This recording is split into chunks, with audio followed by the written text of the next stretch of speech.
Lost Art of Fishing Stories, written by Andrew Cox. Get your copy today. Go to Amazon and search The Lost Art of Fishing Stories.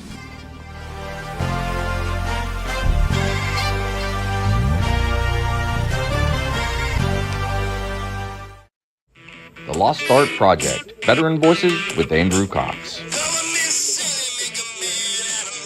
Preserving history, one veteran story at a time. Marine Corps League and Till Valhalla Project Ambassador. Thanks for tuning in to the podcast that's given a voice to our veterans. The Lost Art Project, Veteran Voices with Andrew Cox. Hello, my friends, and welcome back to the Lost Art Project, Veterans Voices. We are going to have a great episode for you today. We're having a fireside chat with a special guest and, of course, a couple of members of the crew. But before we get into the episode, are you enjoying the podcast? Make sure you go to the website. That's thelostart.podbean.com. Go check us out, see what we're all about. There are a couple of ways you can help support us here on the podcast. You can always go to the website. You can click on that one-time donation link. Heck, you can become a patron with a monthly donation. You can purchase some cool merchandise, or you can advertise right here on the podcast. A big shout out to the Till Valhalla Project out there doing amazing things. I keep telling everybody, go check them out. Even if you have checked them out, check them out again. But you can always find them at tillvalhallaproject.com.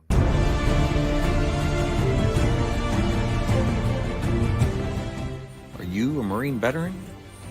Are you missing that bond you had on active duty? Then I have a place for you. Join the only congressionally chartered Marine Corps Veteran Service Organization, the Marine Corps League. Get that brother and sisterhood back in your life. Become one of the fewer, the prouder, a Marine Corps League member.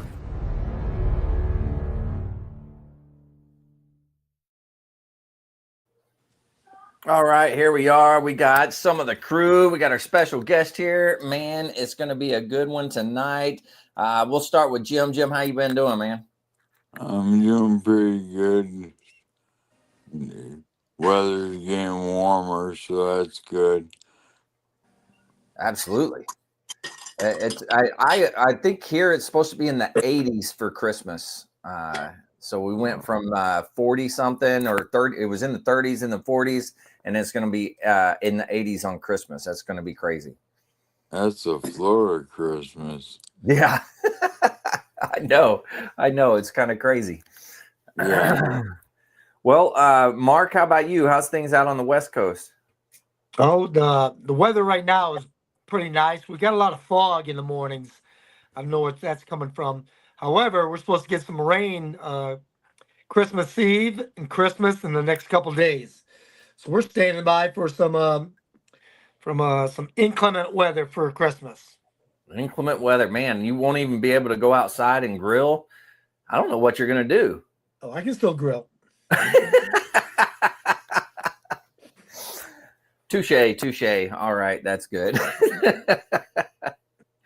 Well, heck, man, we got our special guest. This Chris Bryant. Man, I've heard about you once or twice, Chris. I've heard about your organization as well, and that's kind of what we're here going to talk about a little bit tonight. But how you doing, Chris? I'm doing pretty well. Thanks for having me on. Yeah, absolutely. Now, I know you through Jim, and you and Jim have worked together, Jim with the Marine Corps League and you with the Rocky II Veterans Foundation. And you guys have collaborated and done some things up in that area as well, which is pretty awesome. And I'm just excited to hear about what you guys got going on over there. Yeah, we stay pretty busy on our end over here, and Jim helps us out a lot with the stuff that we do. So it's every day something different going on, and we schedule out as far as we can. But sometimes we fall into a double booking, and luckily right now we're on our a little bit of a downtime before we kick back up at the beginning of the year. So. Right.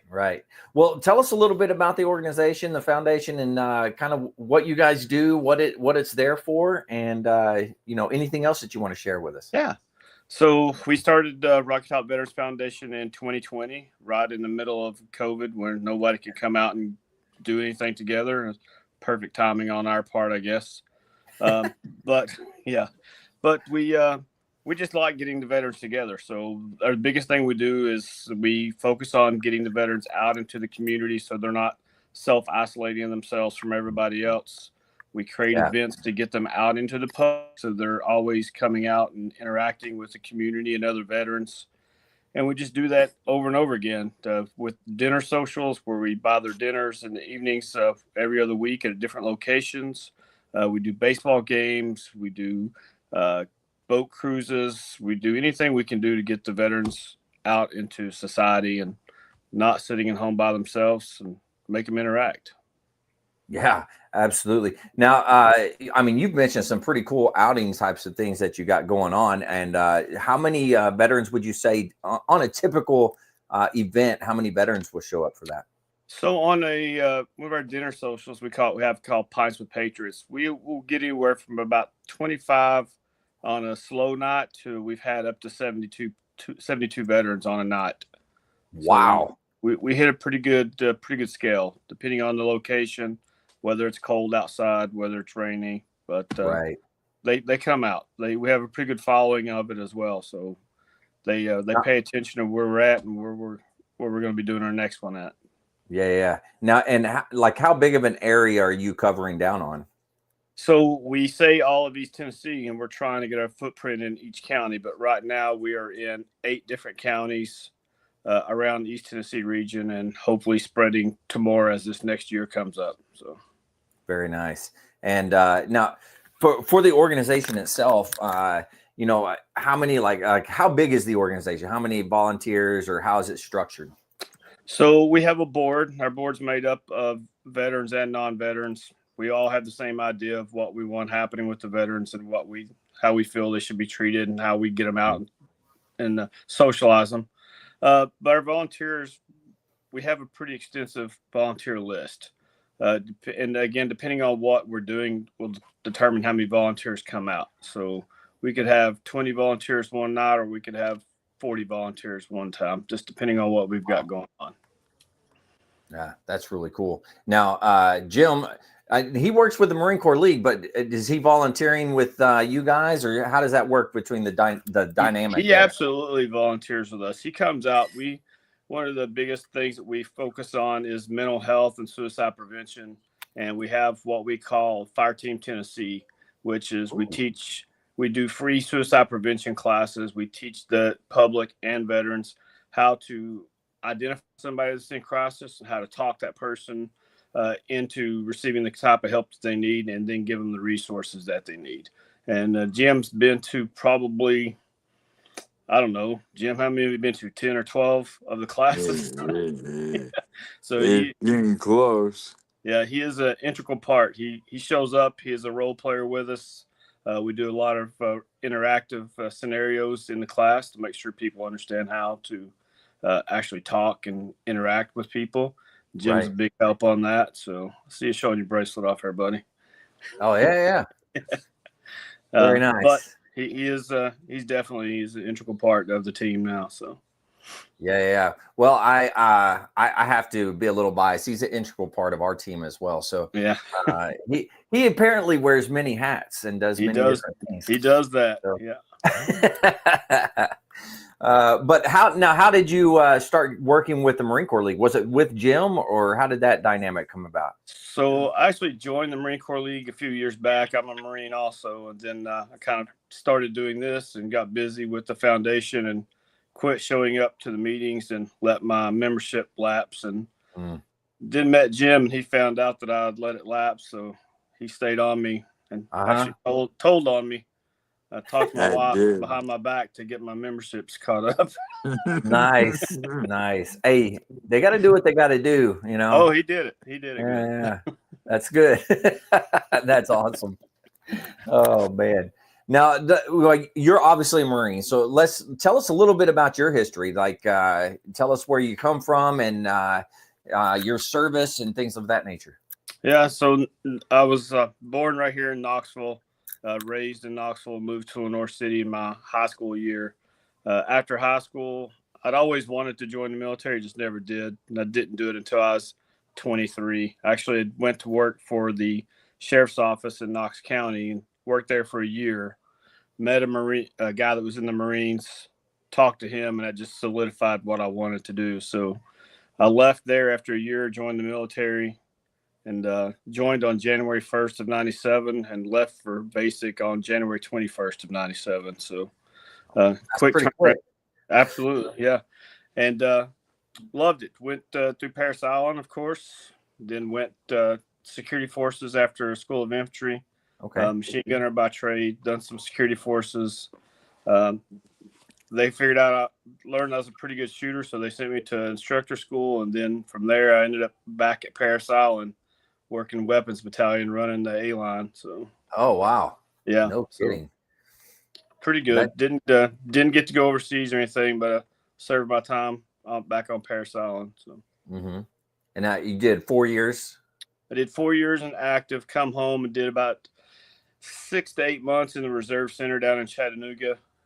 Before just me and those guys didn't get along real well, me coming off active duty and them just doing it once a month. And I was under no obligation, so I just kind of took my toys and went home. Yeah. That, that's I was just interviewing a gentleman today, and he went reserve, and he said that whole dynamic for him, he was not a fan of the reserve and all that stuff. He did a stint on active duty for a little bit, and like deployment type of thing. And he was like, it's night and day for him. He was like, I can't do the weekend thing. Yeah. So, it was really hard, especially for me coming from Paris Island, where everyone was on their A game all the time, and then going down there that weekend, and they're just joking around all the time and not taking their job serious. So it's hard to adjust to. Yeah. I mean, that's got to be a tough dynamic to be part of the I&I staff. Now, Mark, I don't know if you were ever on a staff. I don't think you were, but you probably know folks that were on it. That's got to be tough. I know a lot of folks that were on it. Yeah, definitely. Yeah. What were some of the things that you've I guess the good and the bad that you've heard from it? It is. It's they've got torn loyalties. Maybe loyalties isn't the correct word. Maybe priorities. They got distracted priorities. They have to show up on their time, of course, but they know they're only going to be there so long. They got to put an effort into it, but then they got to get back to their real world. Right. Whereas the staff that is their real world, is making sure these guys are, and these Marines are ready. And commanding officers of the reserves can have different opinions and expectations and intent. Yeah. So if the active duty, they can either work together real well, or it can be a clash. Yeah. Yeah. I guess it's hit or miss on the different places or what have you. I mean, it's got to be a difficult place to lead from, being on the active duty side, I&I, and then I don't know. It just seems very difficult to me. So, Chris, give us some of the other things about the foundation. Talk to us about the positive results and the positive things that you've seen from that, and where you guys are going with it. So it's probably the best thing that we get out of this, and Jim can attest to this. We meet the veterans where they're at, wherever they're at in their life and in their world. So we don't get a whole lot of pushback, but we do a lot of our functions will be at a bar or a brewery, but that's where the veterans are. And so we're hell bent on meeting them where they're at. And probably the most positive thing we get to do is we're interacting with these veterans on a one-on-one basis. So I get to shake their hands. I get to look them in the eye. I get to tell them thank them for their service. And then I get to have real conversations with them. It's not like they're sending a check to an organization and they don't know where the money's going. Right. So that's the biggest thing for me is actually we're making an impact one veteran at a time locally, getting to talk to the individuals, building friendships, mentorships. I mean, it's just everlasting. It just continues to grow. And as far as where we're headed in the future, I mean, we're going to continue doing it just that way. We got a call the other day from a gentleman in Chattanooga trying to get me to bring our organization to Chattanooga because he sees what we're doing up here in this section of East Tennessee, and he wants it down there as well. So eventually, yeah, we'll move it statewide at some point in this journey that we're doing. But right now, we're still trying to beat East Tennessee into shape. So it sounds like you're doing a pretty good job of it so far. So, well, thank you. Like a damn good job. Yeah. Oh man, that's good stuff. Jim, is there anything that you want to talk about, Chris? I mean, we can talk about him if you want. Is there anything you want to say? Well, Chris, no, one of the things that got me really willing to be involved with Rocket Dub is just the genuine sincerity of him and his wife. I mean, they're very good people on top of everything, and they literally go everywhere. And I try to go to most of those points for Patriots because we were out in Sweetwater one time, and you know, Chris was out of town for training. His wife was there, and so this girl came up. Just part of that, awareness. He was suicidal, so he was sitting at the end of the bar, and of course, I immediately went up to him and introduced myself, started talking to him, and so that's what he needed. Yeah, very nice. Things that happen like that all the time, all throughout these places we go. We get to meet individuals, and it's a good time. Yeah, It's anything to help people get out of a rough spot, right? A hard time that they're having, and trying to steer them away from committing suicide or anything. Yep. Right. And it's just talking to the guys. I mean, it's a lot of people want to try to throw a bunch of fancy stuff into it, but just talk to them. That's all you got to do. Yeah. Just have a conversation, and most of the time that conversation works out to the right way. Yeah, very true. Very true. What is the saying? Laughter shared is laughter multiplied. Pain shared is pain divided. I wholeheartedly believe in that, and what you were saying is, one, you got to talk to somebody. In order to get that to happen, you've got to have those conversations. Yeah. Yeah, and it's not only the conversation that night. We do continually follow up with that person, and whether they come back to another event or not, I talk to people all the time. I just put them in my phone and reach out to them. They reach back out to me, and just goes back to, like I said, sometimes they just need that person they can call at 10 o'clock or 11 o'clock at night, and somebody will answer the phone for them.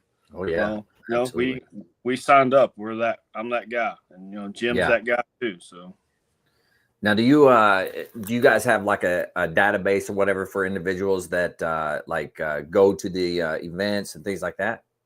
We keep track of them when they come to an event, especially for like Pints with Patriots. We keep track. We get their name, their phone number, their email address. We get whatever month they're born in, which doesn't seem like a lot, but my wife loves every month. She will send out a birthday list of happy birthday to whoever's got a birthday that month. And yeah, it may not seem like a big deal, but we hear all the time, they'll email us back or text us back, say, hey, thanks for the birthday, card in the mail or whatever it happens. So they see it, and it helps them. So yeah. So you never know when those small acts of kindness are gonna kind of help somebody through a tough time. Yeah, exactly. Oh man. Well, Chris, you're the guest here. So is there anything in particular you would like to talk about? No, I hate talking about myself. He does. He's talking more on this than he does normally. Yeah. I don't know if Jim told you or not, but I'm actually still in the military. When I turned 48 years old, I tried to go back in the Marines, and they laughed at me. They wouldn't let me back in. So I ended up getting into the National Guard. Okay. Yeah, so I'm still in the Guard now. I just signed. I got 2 years left on my second contract with them. So Oh, wow. at the age of 52, I'm still out there And kicking what rocks else with do them. you do? What else do I do? I'm full-time law enforcement officer. I run a training division at our agency. Train we run our own police academy, so I'm in charge of that. Oh, And wow. on top of that, and the foundation and the military, I keep a full plate for most of the time. Exactly. Yeah, no kidding. Do you get to sleep any? I don't sleep very well. So how long have you been in law enforcement? I'm at my 25th active year of law enforcement right now. Wow. Hey, Okay. Yeah. That's awesome. Yeah. Get out of here, dog. So he never stopped serving. Yeah. No. Yeah. And I don't know. That's an incredible thing. I think that most veterans have that want to serve.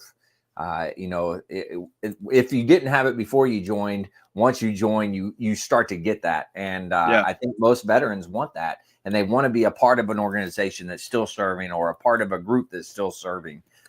So it's fantastic that you've been doing it this long. Fantastic example.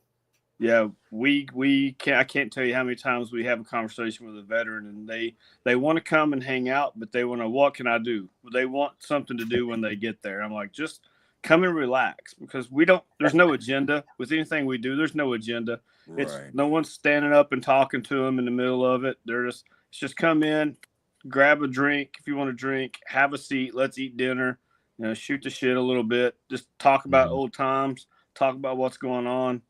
There's nobody's going to interrupt us and say, let me get your attention for a minute.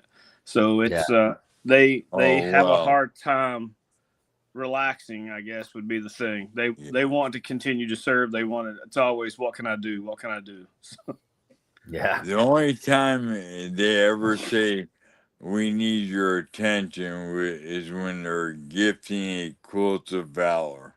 that's true. Yeah, I forgot that. So that's it. Now what all's involved in that? So we'll find the veteran the quilt of valor. It's a quilt that's given to veterans who have served, and it's just a way to say, hey, this is kind of like an award for you, and we give it to them in front of their peers, just as a source of recognition for their service. Nice. And so we'll read them the story of how quilt came to be, and we'll talk to a little bit about their service, when they served, who they served with, and then present the quilt to them. No, that's really cool. I like that. Wow. Well, as being in Tennessee, I imagine that it's a pretty veteran-centric area. At least I think so.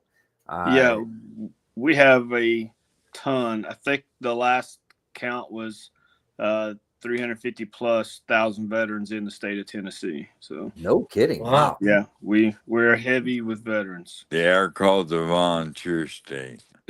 That's true. Yeah. so when you say you get together, have dinner and stuff like that, now who pays for the dinner? We do. Our foundation pays for it. And how do you raise money in the foundation? So we've been lucky, and I'm glad to say we haven't received any state or government or federal funding or anything. The community gets behind what we're doing with the veterans, and the community has blessed us with donations enough to pay for everything that we do. We really don't charge a veteran anything at all to come to any of the events that we do. It's all paid for, and the public donates to us. Okay, and you said, is it the town or the county or who? Just people in the just citizens that donate. Yeah, everybody. I mean, it's no matter where we go. We have one fundraising event a year, and it's at the beginning of each year. We'll do it's called Bourbon and Bow Ties. That's our primary source of revenue. We have a silent auction at that, and whatever money we make off of that is how we set our budget to carry us through. Right. And then on top of that, we have just donations come in all the time from the citizens. When they see what we're doing, they get behind us and back us up. Awesome. And when do you do the get-togethers? I guess I missed that. We do it every other week right now. We try to do a Wednesday night. We try to find a veteran-owned facility to do it in, but it's always on a Wednesday, and it's from 6 at night to 8 at night, and we just pick a location. Like I said, we do it in 8 different counties, so we drive from county to county every week to hold the event. So are the veterans as well? They're coming from those 8 different counties to one location. So they don't necessarily. I don't look for like if we're doing one in Knox County, I don't expect anybody from outside of Knox County to come to it. What we try to do is build up the veteran community in that area that we're in, and that way they're self-sustaining. Now we do have people like Jim. He'll travel with us and go to the other locations, but our goal is to get the veterans in that area out of isolation and get them out into the public as well. So we hold the events in different locations, trying to get as many veterans from that area out as we possibly can. Now, you say you do it, you said every Wednesday. So every other Wednesday. Oh, every other Wednesday. Every other Wednesday. Okay, sorry. So every other Wednesday, all the counties get together in their own little spot every other Wednesday, or is it just they wait for you to travel to that location? No, my wife actually sets the calendar 6 months at a time. So so she just finished up the calendar for the first 6 months of 2026. She's already made arrangements with all the locations. She's made arrangements with food trucks to be there to feed them if we needed a food truck. If it's not a food truck, she's already made the arrangements with the kitchen host to take care of us. So wow, yeah, she does a great job of doing it, and then she's already working on the last half of the year right now to make sure we're set with that. That's a lot of work. It is. Yeah, it is, but it's worth what we're doing. We're seeing the results of it, so it makes it all worth it. So definitely. Wow, I don't know how you have enough time to do any of it. I'm just amazed that you're able to do it, and then your wife is a great piece of gear for you. She is be able to help you out. If she didn't help me out, it wouldn't get done. That's like most marriages, I think. Right? Yeah. Oh man, that's if good you stuff. need something done, you just gotta tell Sharon. Yeah. Yeah. She'll get on it. It's all good. Yeah. Yeah. Oh man. Well, Mark, did you have anything else? No, I mean, I just want to say it's outstanding of that all the effort you put into that and everything. It's you're doing some phenomenal things. I know a lot of people who've moved to Tennessee, so I'm hoping that they'll are watching this podcast and can find out about you. For sure, yeah, we'd love to have them come join us at one of the events. Well, if you don't mind, can you tell us like where can they find you guys? Like, how do they get involved? All those types of things. So you can always go to our website, it's rockytopvets.org, and you can look us up on Facebook and Instagram, Rocky Top Veterans Foundation. Either one of those, our group, all of our information is scattered all over that. So, okay, you said it was rockytopvets.org, and what was the other? It's a Rocky Top Veterans Foundation. You can look that up on Facebook. And we have a group. I think there's a couple thousand members on it now. Yeah. Okay. I don't know if I must not be a part of that group. I'm going to have to get on the face pages and find it. Yep. Get on there, find it, and we'll approve you. We keep it. My wife approves everybody that's on it. So we keep out anybody that's trying to scam or sell anything. It's strictly, oh, there you go. Perfect. That's strictly for veterans. We pass information back and forth between other organizations that we know are helping veterans. So we try to share their information as well. But our website has our calendar on there. The events are fairly up to date. We're still getting the this first 6 months Pints with Patriots added into it. So that's probably missing off of it, but it'll keep you up to date on everything there. Or Facebook, honestly, is the easiest way some of our guys around this area keep up with us. Yeah. No, if I'm a veteran in that area, I see your calendar, I see the events. Do I just show up to the event, or do I need to like RSVP? Like what's the process? You can. There's an RSVP button on the calendar site when you click on one of the events, but it's not necessary, especially for Pints with Patriots. Now, if it's something where we have limited tickets, then yeah, we'll tell them. We'll make sure that you RSVP so we know to keep your ticket and your spouse's ticket out with you. Like the baseball games, every year we buy 200 tickets every year, and we just give them to the veterans and their families. We don't want them isolating from their families either, so we bring them with them. Even on the pints, we say bring your family with you. That way they're there and they can see what you're getting involved with. They're comfortable. They get to meet us. We get to meet them. Creates that whole family dynamic, and honestly, it creates a little bit of responsibility when they know everybody's counting on each other. So, yeah, that's a good point, man. You're doing some great stuff out there, you know, Jim. I'm glad you got him on here. So I know it was all last minute. I got him on here too. That's okay. He was free. I called him. Yeah, he caught me. I'm off for the rest of the year, so I don't have anything going on right now. Oh wow! Took the rest of the calendar year off. This is your time to recover from the plethora of hours that you're going to be working in January. Yeah, January is going to kick off hard. So, and he also goes back to the meetings for the Marine Corps League now too. Yeah. Okay. So you jump back into the Marine Corps League side as well. Not just paying the dues, but jumping in. I jumped back into the Marine Corps League. I also sit on the a board for the United Veterans Council of East Tennessee. I'm a board member for them. So we're constantly doing that with Reads Across America. I'm sure you guys have heard of that. My wife's a co-coordinator for one of the cemeteries that we sponsor. So we just wrapped that up. So we are every day trying to get also sponsor Saturday breakfast for veterans too. Yeah. So you host Saturday breakfast for veterans? We host 3.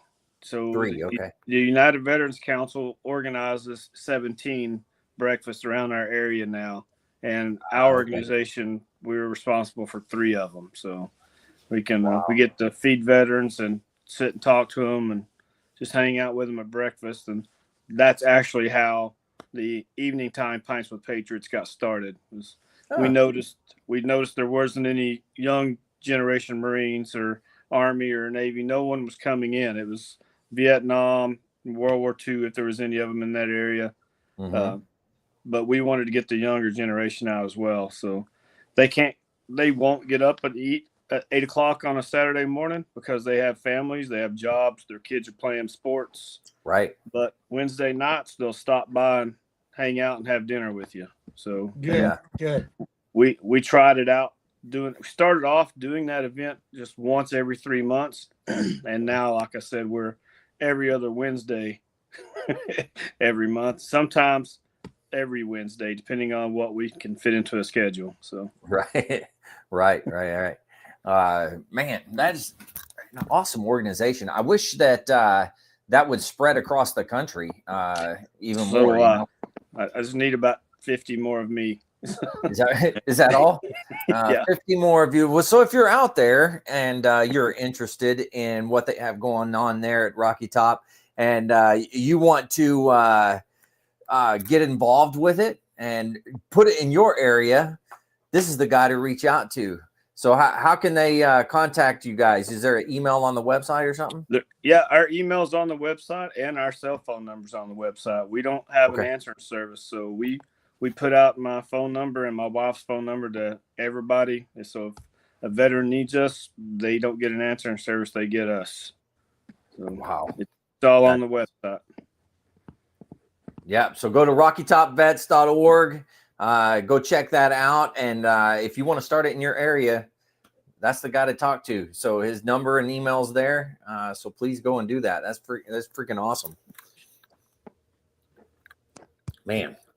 Well, anything else, fellas? No. I think I guess everybody's watching the news to see if they catch that killer from Brown University. Is that Is that They the latest one? surrounded a building. Oh, they surrounded the building, you said. Yeah, they've surrounded up in New Hampshire. Wow. And that's going on right now, huh? Yes, yeah, it was, but I turned it off. Yeah. There's been a lot of craziness. I'm telling you, the world is full of crazy. That's for sure. That is very true. Yeah. Well, no, it's pretty slow right now because everybody's taking time off because it's Christmas. You know, getting ready for the holidays. Yeah, that's right. That's right. Definitely. You know, and speaking of that, this is the time of the year that a lot of people struggle over the holidays. If they're not around friends, they're not around family, those types of things. That they do a lot of struggling around this time frame. They do, and we continue to reach out to them, even though we don't have an event going on. We still stay in touch with the ones that we know have some issues. So we'll be making phone calls all around the holiday days, making sure they're good. Yeah, that's great. Man, you're doing some good stuff down there. I appreciate you, Chris. Thanks for doing it. Thank you. I appreciate you having me on here to tell about it. Yeah, absolutely. Now, I don't know if you guys want to talk about anything else. We can. I didn't have any other agendas other than having Chris on here. It was last minute, and I apologize. But, you know, if there's anything else you want to talk about, we can talk about it. Nope. I'm good. Nope. Okay. I was just throwing it out there, see if anybody did. Hey, again, Chris, thanks for coming on and doing this, man. I'll give you, we do words of wisdom toward the end of this show. So if you're game, we'll play words of wisdom. I'll let Jim go first, and I'll let you go next, and then we'll follow it up with the Sergeant Major. You know, he always goes last only because, you know, he has all the humdingers. So we got to get the humdingers at the end. So, okay. All right, words of wisdom.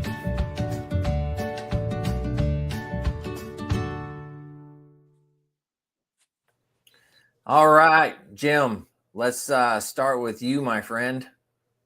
All right. So every day you get up, you just put one foot in front of the other and attain your goal. That's right. One foot in front of the other. I like it. I like it. Even All if right. sometimes my right leg don't move. Yeah. Very true. Very true. All right, Chris, down to you. What do you got? Words of wisdom. Don't be afraid to reach out. You never know who needs to hear from you, so don't be afraid to pick up a phone and see how somebody's doing, a check on them. Yeah, that's good. I like that. Very good. Very good. And that brings us down to it. Man, I still haven't put together an intro for you. I'm sorry. I need to. Anyways,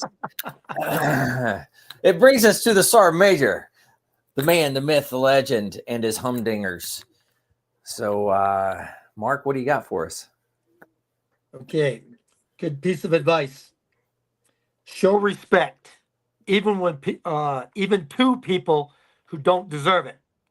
Not as a reflection of their character, but as a reflection of yours. Man, that's a tough one to go sometimes. That's hard. You know? Yeah, but you You know, gotta pick your hard. It's You gotta true. Pick your hard. Yeah, I like pick your heart. I like that. he is a sergeant major. I'm sure he had to say. Yeah, that's why. That's why. Yeah. Yeah. I mean, he's done one or two safety briefs too over his career. So yes. I love it. I love it. Well, Chris, thanks for coming on and doing this. Thanks for telling us about Definitely great to meet you. You're doing amazing things. Yeah, absolutely. Yeah, I mean, both you and your wife. And your wife. To both and of your you. wife. Yeah. I've got to give her more credit than me. My ideas, and she makes it happen. So we have to have her on sometime. Yeah, you do. Yeah, you hear her, he gets to be quiet. Yeah. Oh man, that's good stuff. Well, hey Chris, once again, thanks. I appreciate it. Mark, Jim, thank you guys. I truly appreciate you guys coming on here, regulars. But to all the listeners out there, if you're struggling and need help, anything like that, don't forget the VA does have some great resources. You can always dial 988, press option 1. You can always text 838-255 or go to veteranscrisisline.net, click on the chat icon. Any of those options will put you in contact with somebody that can help you out. But remember, one veteran life lost is one too many. I care about you. Chris, Jim, Mark, they care about you. The whole veteran community cares about you. So please reach out for help. And if you're out there, you're not struggling, reach out to a buddy you serve with. Ask them how they're doing. If they need that helping hand, please give it to them. One last time, thank you, gentlemen. Truly appreciate it. To everybody out there, stay motivated. Change your socks. No more 22. On to the journey and finish the fight.